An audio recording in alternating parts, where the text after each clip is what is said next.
wahai Julaibib, apakah kamu nggak pengen nikah? Julaibib menjawab dengan jawaban yang sama. Wahai Rasulullah, apakah ada yang mau dengan saya? Jawaban ini jawaban jujur dari seorang pemuda Julaibib yang tahu dia itu bukan orang yang berharta, tidak punya orang tua, miskin, dan tidak tampan juga. Dia jujur dari dirinya sendiri. Istilahnya itu apa yo gelem wong-wong iki para gadis itu sama aku tuh apa mau gitu. Ya. Nah, kemudian Rasulullah setelah bertanya begitu yang kedua kalinya, kemudian Rasulullah pulang. Datanglah hari yang ketiga. Rasulullah bertanya lagi dengan Julaibib. Wahai Julaibib, labbaik ya Rasulullah, apakah kamu gak ingin menikah? Julaibib tetap dengan jawaban yang pertama tadi. Terus siapa yang mau dengan saya wahai Rasulullah, kata Julaibib. Setelah mendengar jawaban yang ketiga ini, Rasulullah menarik lengannya Julaibib, kemudian mengajaknya menemui salah satu pemuka Ansor, orang yang terpandang, punya uang banyak, anaknya cantik, didatangi oleh Rasulullah. Ya, kemudian diketuk pintunya. Kemudian Julaibib, Rasulullah setelah mengetuk pintu, tok tok tok tok, assalamualaikum, waalaikumsalam. Begitu membuka pintu, orang yang punya rumah ini merasa sangat gembira. Masya Allah, semua datang ke rumahku. Kayak didatangi presiden kalau zaman sekarang. Tahu-tahu misalnya kalian di rumah, malam-malam ada yang ketuk pintu, dibuka Pak Presiden. Gimana? Rasanya gimana? Yo senang ya, yo senang, kemudian apa namanya, yo gembira dan campur aduk ya. Nah pemuka Quraisy ini tadi juga merasakan hal yang sama. Oh ya Allah, gitu istilahnya, kejutan istilahnya, surprise, Rasulullah datang ke sini gitu ya. Akhirnya apa? Apa namanya? Setelah dipersilahkan masuk oleh orang yang punya rumah, akhirnya apa namanya ini itu ya terus saya ngomong lagi. Setelah dibuka pintunya, dipersilahkan masuk, setelah duduk Rasulullah bilang, aku ingin menikahkan putrimu. Tambah senang lagi. Ibu bapaknya itu duduk. Lah, ya Allah, anak perempuanku, gadisku mau diambil sebagai istri. Tapi dikiranya itu mau dijadikan istri oleh Rasulullah, padahal bukan. Terus Rasulullah bilang lagi, bukan untukku. Bukan aku yang mau menikah, kata Rasulullah. Bukan aku yang mau menikah dengan anakmu, kata Rasulullah.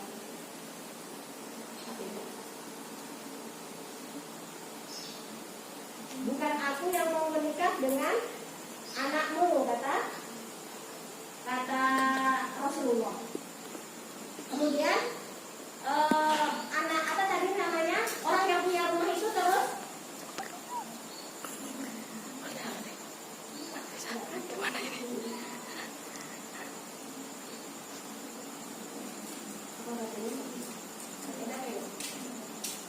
Jadi ketika tahu bahwa yang mau dinikahkan itu bukannya Rasulullah yang mau menikahi anak perempuannya, tetapi yang mau dinikahkan itu adalah apa namanya, anak perempuannya itu mau dinikahi oleh Julaibib, ayah putri, ayah ini tadi, ayah perempuan ini tadi kaget.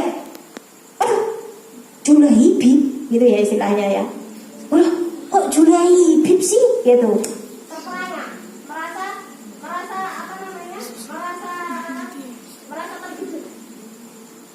terkejut. Akhirnya apa namanya? Bapaknya perempuan ini tadi bilang, sebentar kalau gitu saya Pak nanya ke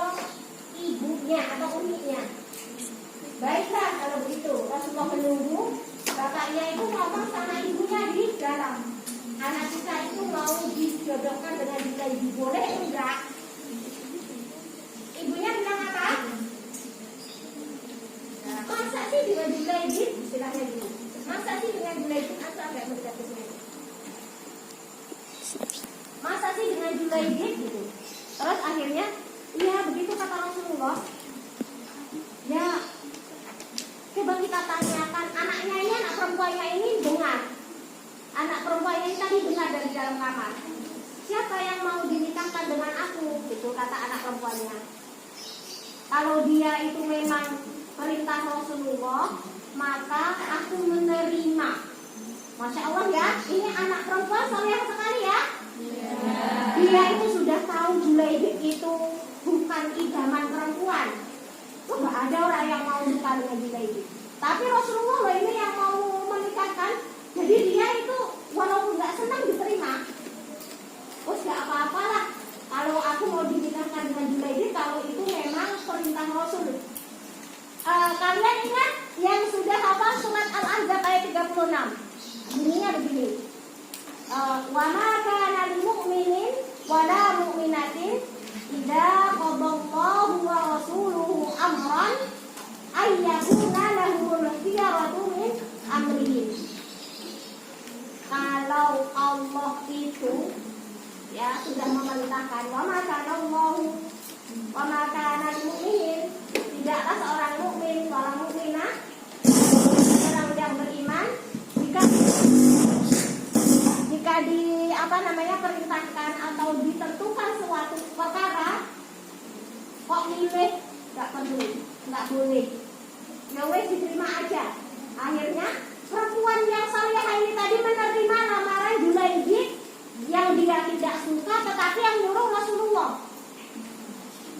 Nggak usah pakai itu, nggak apa-apa, insya Allah kedengaran.